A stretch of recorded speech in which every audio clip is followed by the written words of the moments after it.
Good morning. So I'm out on a hike with the dogs this morning. This morning it's kind of been, I'm not feeling so well. My father has corona and I'm thinking that maybe, but I'm not giving any power to it. But I kind of feel like everything is just still. Like everything is, it's like there was a reset button pressed in my life with this whole twin flame thing. First of all, I want to thank everybody that's writing into me and encouraging me and sharing with me their own experiences. It really means a lot, and I enjoy reading the comments and commenting back. Um, I typically try to sit in the evening and answer as many as I can, but I do get to them all. So I just want to really thank you and tell you that I appreciate it. And that with the content of my channel, I'd like to ask you if you enjoy the videos or if you're new here to hit subscribe and like. It helps other people find my channel. I really do try to keep the content um, to when I feel inspired to make a video about certain subjects, or when I feel um, it's like this want that comes up in me, or something that I feel like I want to share, or something therapeutic. I just want to show you where I'm at. I came here to knock on wood again, but I just hiked up to this spot and I'm just sitting perched above the valley, just right above the valley. So it goes straight up from behind me as well. So I just found this like rock to sit on. The weather's kind of cooling off a little bit. Today's the 1st of October, so we're already getting into fall, but it's still hot here. So I'm still after the hike. There's Lola.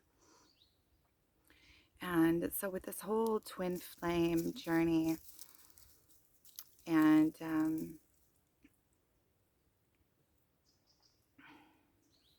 I really feel like there was a reset button like pressed in my life. And this morning when I got up, I just felt like everything was still. I did affirmations and I did my meditation. I made coffee and came out here for a hike, and everything just seems to be at a standstill. I just feel like everything is standing still. And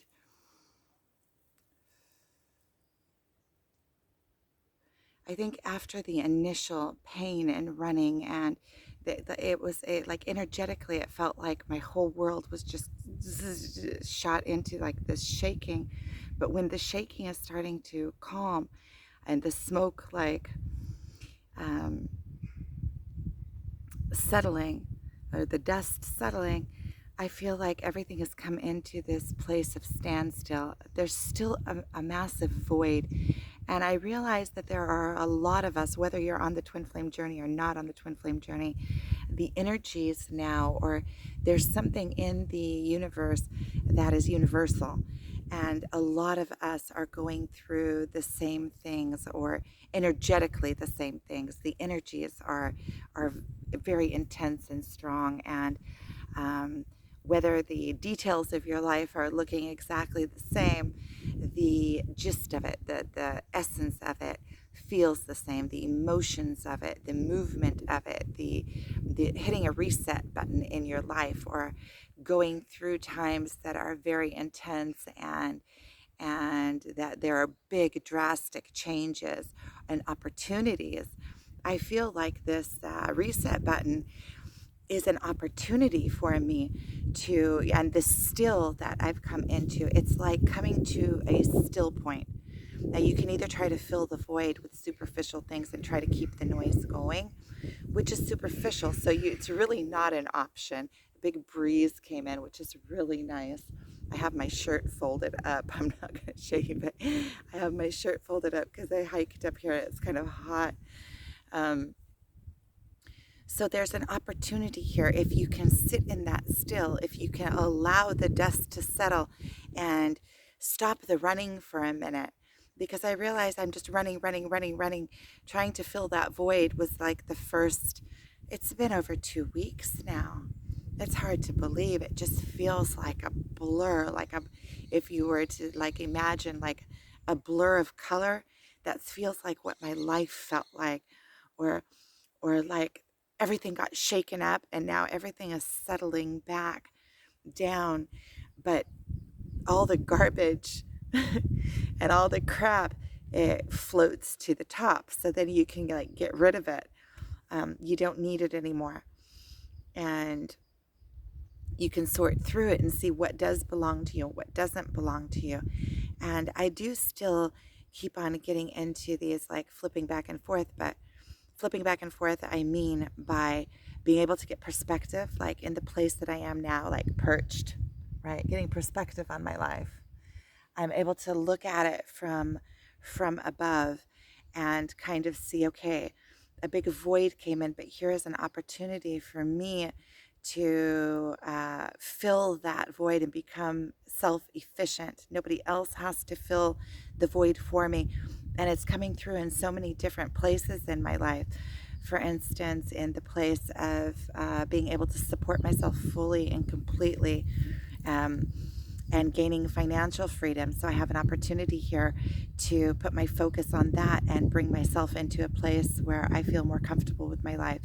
Um, in a place of my sharing also. This is also something that I really enjoy doing, and I feel like this is something that I'm filling my life with, that I also feel like I'm giving.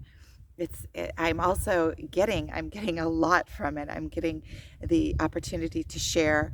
I'm getting the opportunity, when things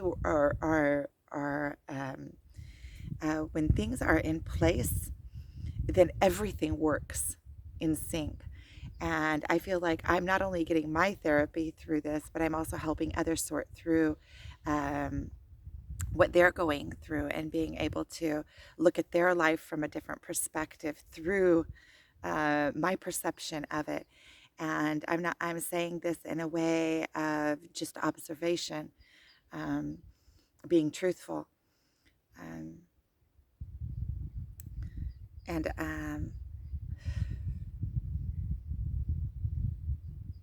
I was thinking, say this life, it's like having your emotion, intuition, thoughts, all of those combine into, you can't just go by thought, because then things don't come from the right place.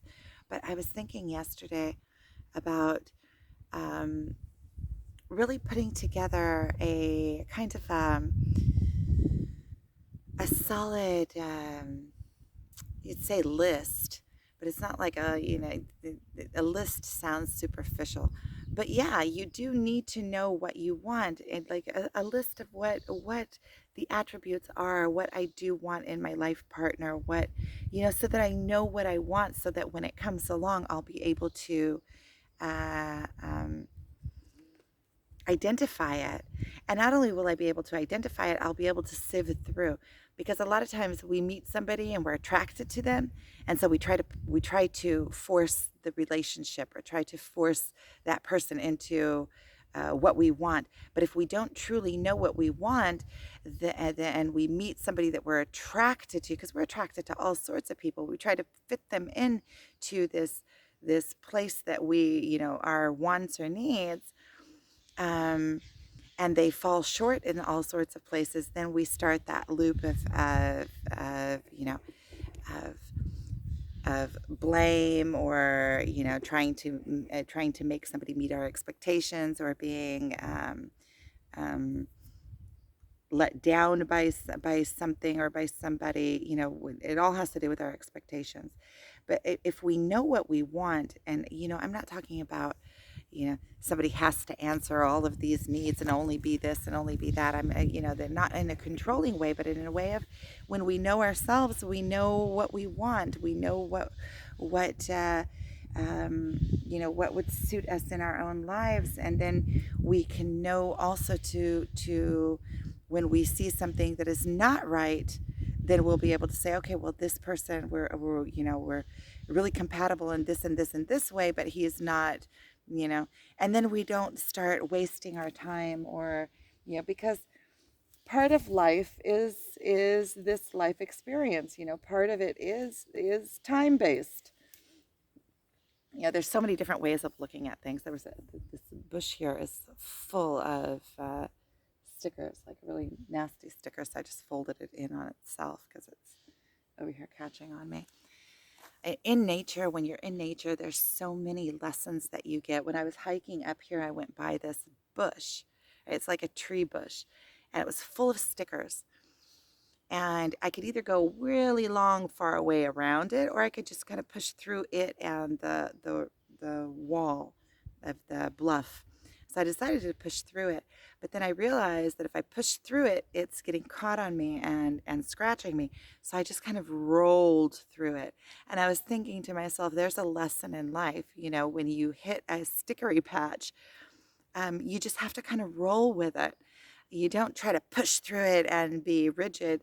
You roll through it and get through it. It's kind of like, seeing the signs. I did a video about signs and synchronicities, and those are the kinds of signs that you see in nature that kind of lead you through your life. It's things like that. They're very subtle, but it's giving you messages on how to handle things. And those are the signs and synchronicities that I'm talking about, and they're everywhere. It's just like I'm perched here and getting a view of the valley. Um, and I'm talking about coming out of my life up to a place where I can kind of view it from atop. I'm also having to experience it from within. And that is the flipping back and forth. Okay, so we're coming full circle. That was what I was talking about, the flipping back and forth. So I do still get into these, the experience of it, of the pain of it, um, the pain of the separation, the void, the going back down into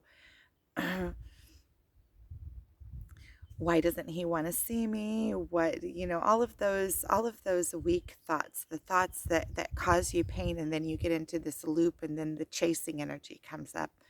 Yesterday, I had the chasing energy come up. I did a couple of videos, and I didn't post them because I didn't really, I want to be sure. I might put them at the end of this video, maybe, if you want to see all that.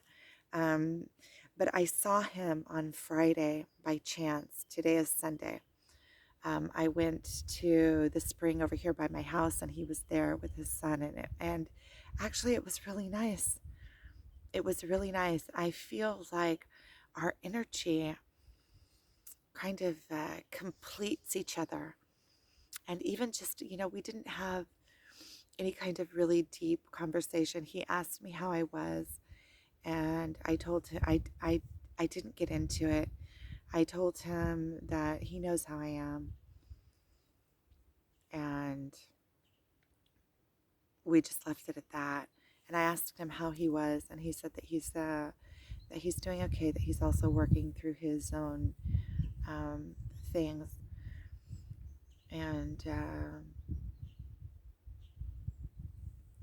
we had coffee, and we talked. We talked. We just had conversation, and it was nice. Um, and then he left, and I went on a hike with the dogs over there in that area, which is what I had come there to do.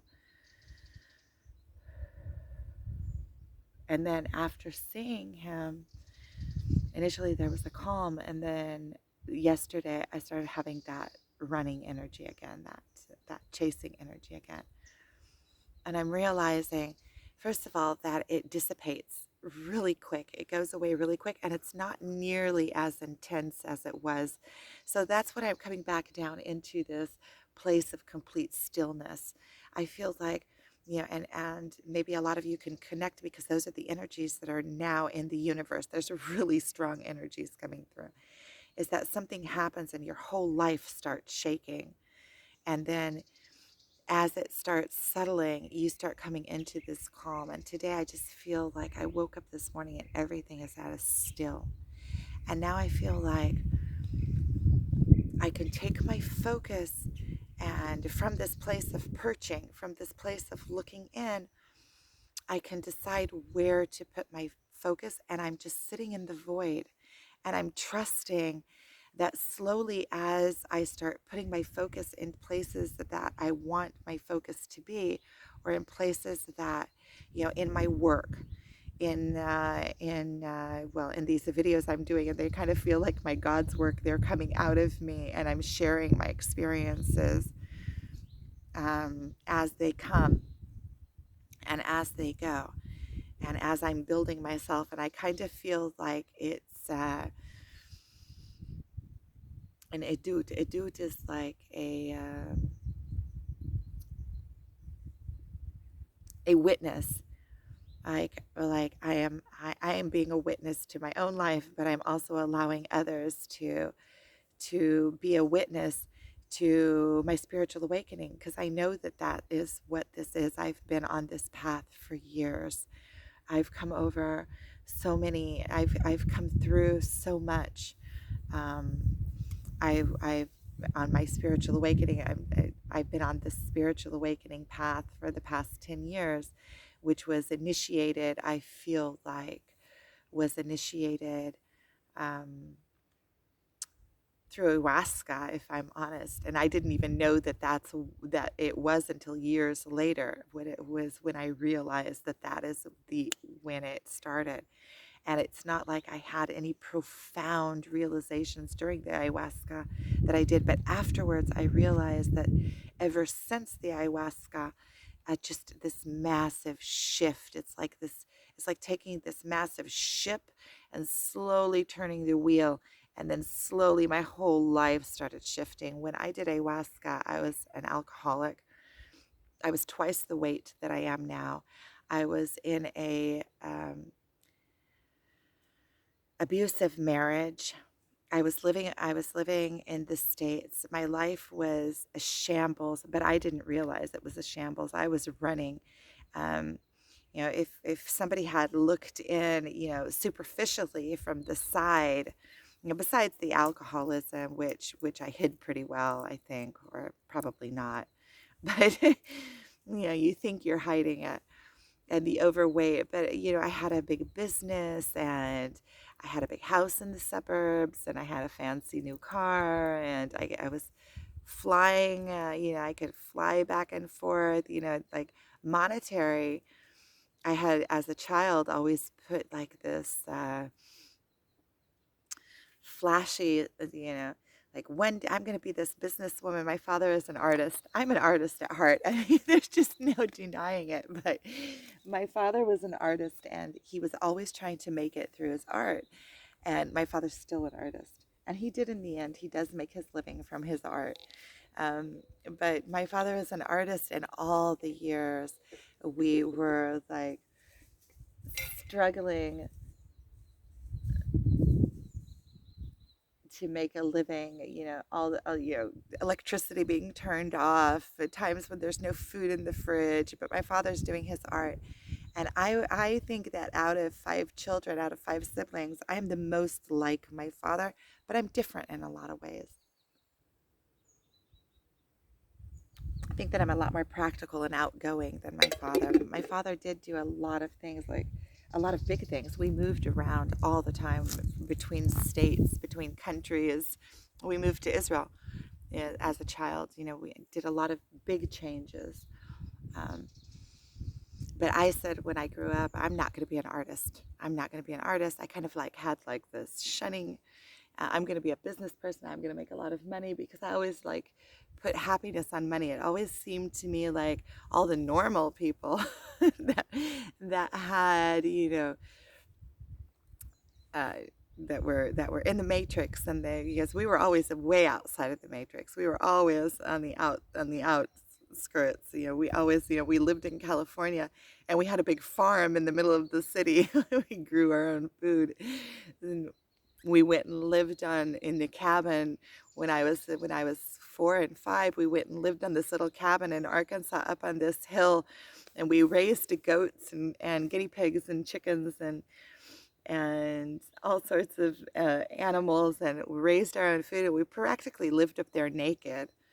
Yeah, but we were the only we were we brought running water in from a pond, and we had to go get drinking water. And my brothers and I would go down and get drinking water from a natural spring. That was our drinking water. And our milk was from the goats. I had to get up at 6 o'clock in the morning and go and milk the goats.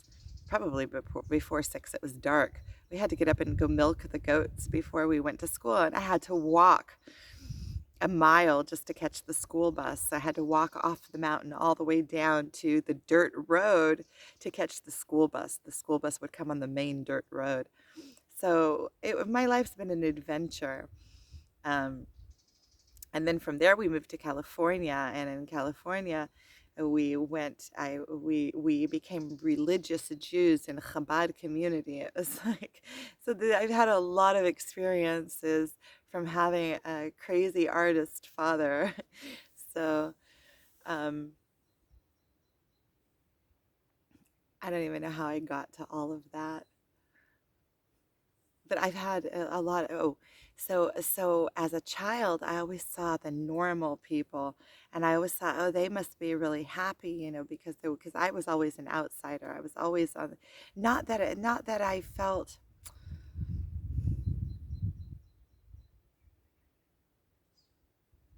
I always just felt different than everybody else.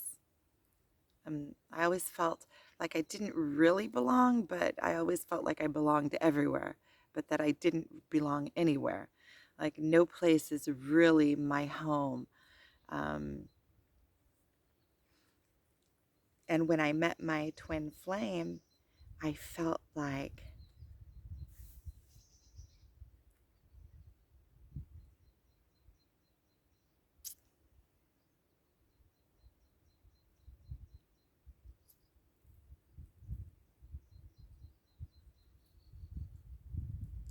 he was home to me.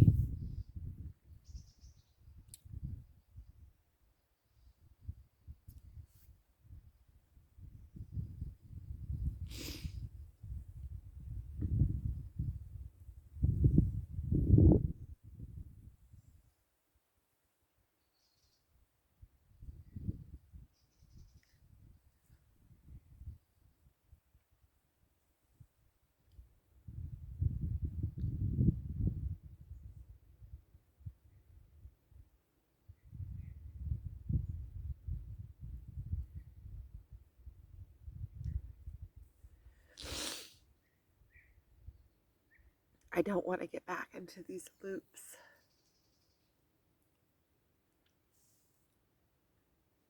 I want to stay in the high perched place, and then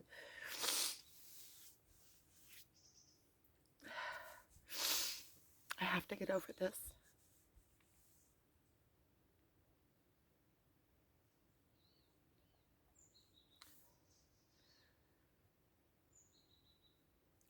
I have to be able to agree with myself to love him and let him go at the same time. And just take joy in knowing that he's doing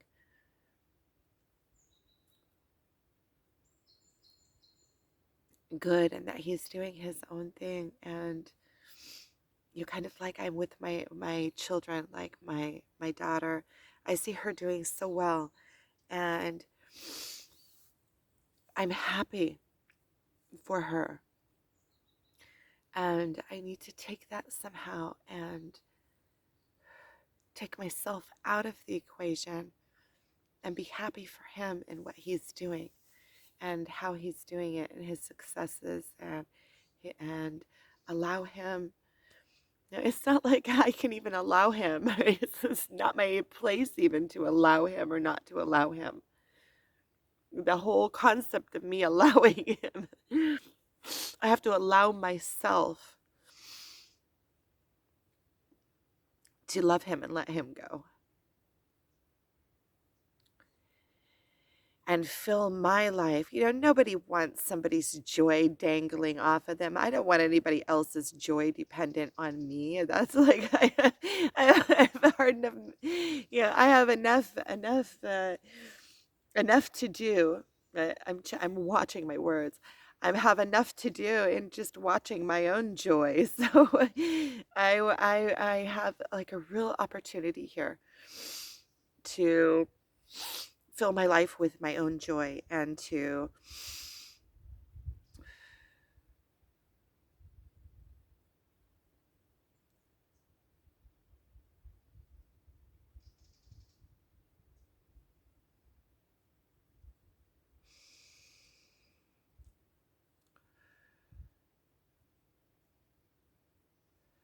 So what I was saying is that I feel like everything this morning is just at a standstill. I was sitting here and there's a rock rabbit running up the cliff over there and it just sat there and it was looking at me. And it was like we had a moment before I started this video. I was I was we were communicating. We were communicating.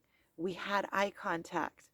And I was thinking everything in nature. I started noticing how everything in nature, we make so much noise and we walk through nature without even paying attention, but we're connected to everything. And when you're still, you can see the connections and you can see how you're connected. You can see that there is this energetic field that is always magnetizing and always we're always output and input on this magnetic field. And when we are disconnected from ourselves, we're disconnected from noticing it's not like we're disconnected. We can't be disconnected. This life is that connection. It's a life force, but we are like asleep. It's like we can't see our connection to anything. And so our most powerful connect, like the most powerful tool that we have, which is our connection to everything, the most powerful um, it's larger than just communication. It's like our movement within this world. Wherever we move, this field moves with us and around us and through us and between us. It's like this God essence. And I see God as not just this high being up in the sky somewhere looking down and judging. God is everything. It is judgment, but it's a judgment by cause and effect. There is no emotion, and emotion is what our human being adds to everything. God is in everything. It's in this magnetic field. It's the life force. It's the dirt. It's the vibration. It's everything. It's eternal. It's larger than life. It's life itself. It's everything. It's evolution. It's movement. It's energy. It's mass. It's time. It's eternity. It's space. It's energy. It's everything. And so it feels like with this standstill that it feels like one thing I also noticed this morning when I came into like this standstill, it's like everything, it's like time is suspended and everything energy is separate from time. And so when energy comes through, you notice it's like getting into this different realm and different dimension and being able to see things in a completely different way.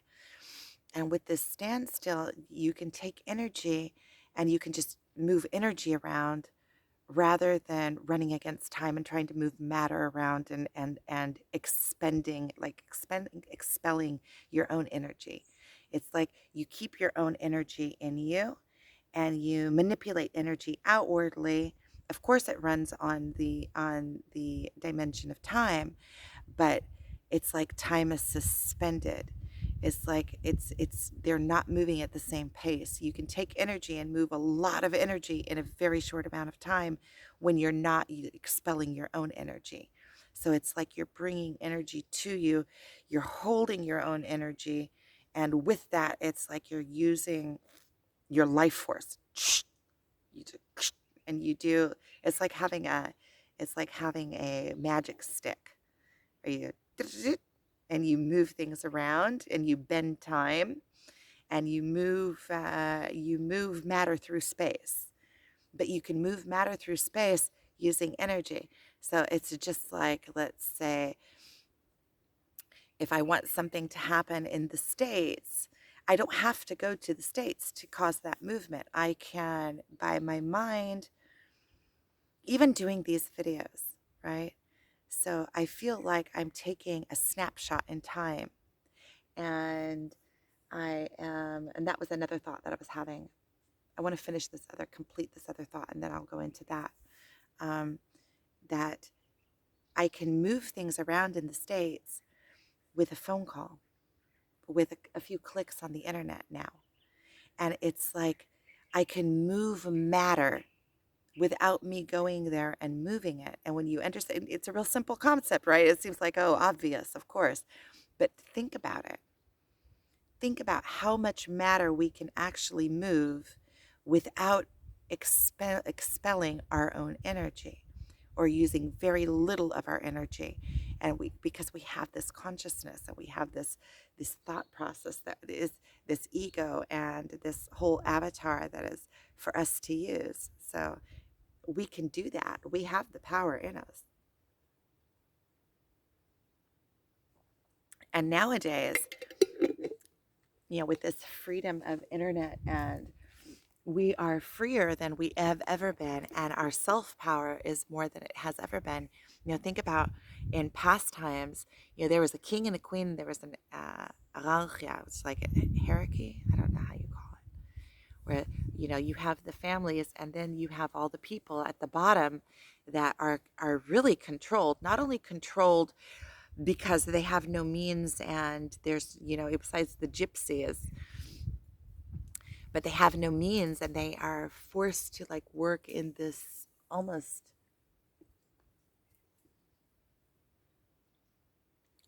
like a slave driven society.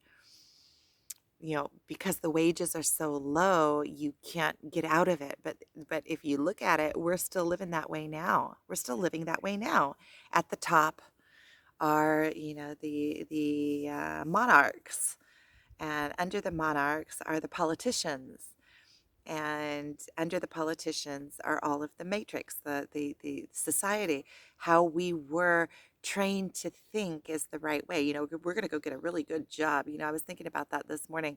Even once upon a time I was thinking, oh, to go and work at Google, that would be a really good job. But when you really think about it, what Google has done is controlled also the free time. It has controlled also the hobbies, and I'm not saying it, I'm not being, I'm not trying to pass any kind of judgment here. All I'm saying is that in the new world and the new way of thinking, it's so far away from that. This is real freedom. This is real freedom. Is And none of us are really, really free, because anymore you have to be a part of society. So you have to be free in mind and be able to manipulate. And manipulate is not a bad word. Manipulate can be a very good word. We're always manipulating everything. We're manipulating words. So we have to be able to manipulate the matrix in order to take from it what we need to be able to allow ourselves this kind of freedom. Right, Lola?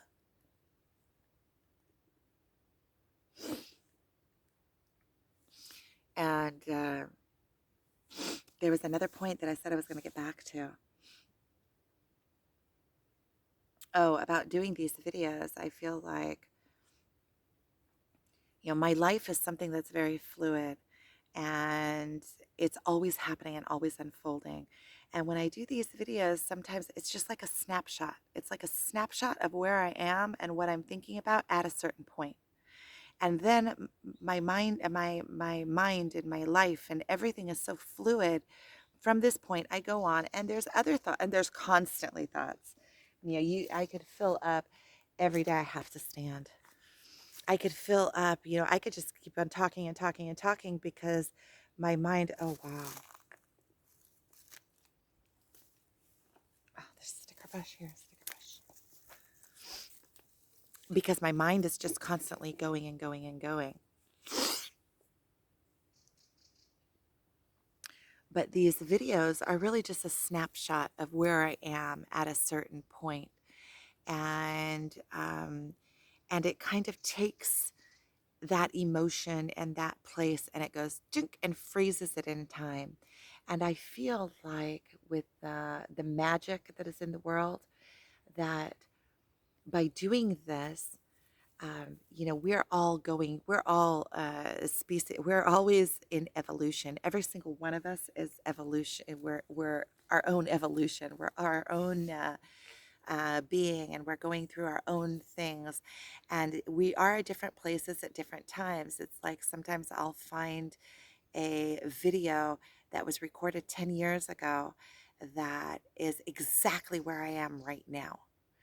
Because these lifetimes are progressing, and a progression, and each of us is going through the stages at different times, according to where we are on our spiritual awakening, according to when we were born. Somebody that was born 15 years ago isn't going to be going through the same things that I'm going through at 47. And so I feel like it's just a snapshot, and nothing stands in place. Everything is always constantly in movement, especially on this twin flame journey. The way yesterday I could see the way I was in the morning, that wasn't the way I was in the afternoon. The way I was in the afternoon wasn't the way I was at night. Last night I went metal detecting with my brother, by the way, and we went over on the Jordanian. There was this field over there, a short story. There's this field over there that I've been wanting to get to go metal detecting on, and finally I found I have a metal detector that I it has to work with these earphones. And finally, I found the earphones. So it was the first time I've taken that metal detector out for a spin. I think it's the first time ever that I've taken that metal detector out for a spin. I've had it for over 10 years. Um, because I had a different metal detector, but then I got arrested with it because I was in an area where I wasn't supposed to be metal detecting, and then they took it. And then I didn't go metal detecting for the last 10 years until I got that water metal detector. And now I'm back into it. So I'm all back into my hobby again. But anyway, we went out there to this field, and I checked to make sure it wasn't antiquities before we went. But we parked the cars along the border. So the army came. And we saw the army pull up next to our cars. We were out in the field, right? And it was dark. It was a full moon. So we were metal detecting in the dark. And so my brother says, "Okay, stash the metal detectors. We don't, because it's kind of like a gray area.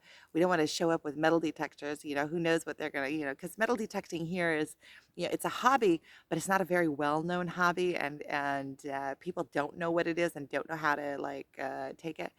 And so we stashed our metal detectors in the bushes, and we went to the cars. And then they held us for like 20 minutes until they checked out who we are, that we're not up to anything.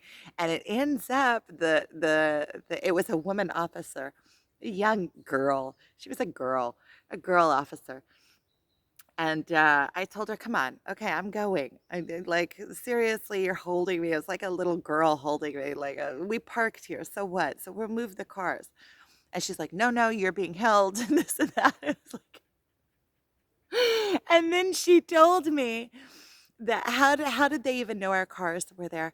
The Jordanians across the border, right, have a viewpoint there, and they saw us park there, and they notified the Israeli army that we were there. So this whole big thing was going on.